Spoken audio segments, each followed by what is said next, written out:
Magandang umaga po mga ka-agri, mga ka-gardeners. Ngayong umaga pong ito, ako po ay gagawa ng isang video tutorial kung paano ang mabisang paraan ng pagpapatubo ng mga microgreens sprout.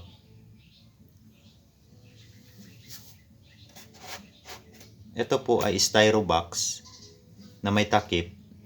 Ang ginagamit kong lagayan ng mga bagong punlang microgreen sprout. Ito po ay may lamang mga bagong punlang microgreen sprout. Ipinunla ito noong December 20, 2023. Ngayon po ay December 23, 2023. Pangatlong araw na ang laman nitong styro box na may takip. I-check po natin kung nag-germinate na po ang mga microgreen sprout sa loob ng 3 araw.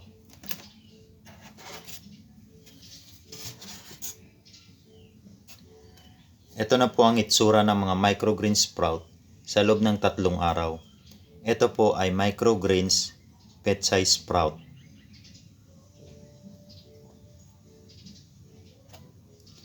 Ito naman po ay microgreens mustard sprout. Ganyan na po ang kanyang itsura sa loob ng 3 araw. Ito naman po ay microgreens red amaranth sprout. Ganyan na po ang kanyang itsura sa loob ng 3 araw. Ito naman po ay microgreens lettuce sprout. Ganyan na po ang kanyang itsura sa loob ng 3 araw.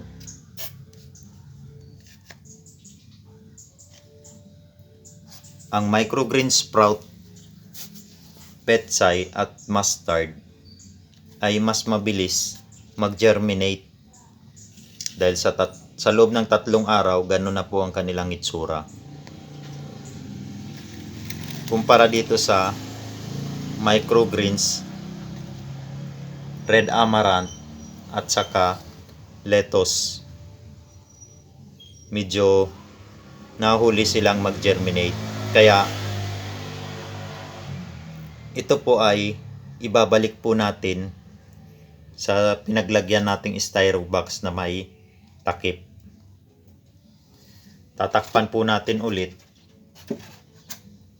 Pangabutin po natin sila ng 5 days dito sa loob ng styro box. Dahil yung iba pong seeds ng hindi pa po nag-germinate, nahuli po ang kanilang pag-germinate. Sa loob po ng 5 araw, mag-germinate na po yung mga medyo nahuling tumubong buto ng ating ipinunlang microgreen sprout. Ito naman pong petsai sprout at saka mustard sprout. Pwede na itong ilabas lang natin at pwede na rin po itong diligan. Ang pagdidilig po ng mga bagong microgreen sprout ay hindi na po pa-spray ang kanyang pagdilig. Ganito na po ang kanyang paraan ng pagdidilig. Kailangan po may tupperware tayong may laman na tubig. Ilulubog lang po natin. Ilubog natin ng 3 to 5 minutes. Kapag nakalubog na sila ng 3 to 5 minutes, pwede na po nating alisin.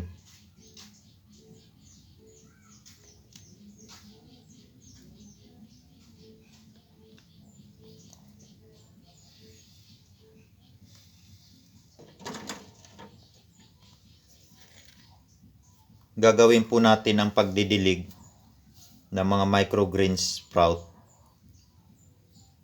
Simula 3 days hanggang mag 14 days sila.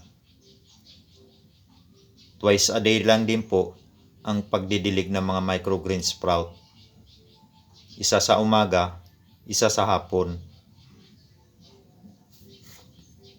Hanggang dito na lang po ang ginawa kong video tutorial. Sana po may natutunan kayong dagdag kaalaman. Kung may natutunan man po kayong dagdag na kaalaman, paki-share naman po, like, comments, at kung pwede po, paki-subscribe na rin po ng aking YouTube channel. Maraming salamat po mga ka-agri, mga ka-gardeners. God bless po sa ating lahat. Thank you po.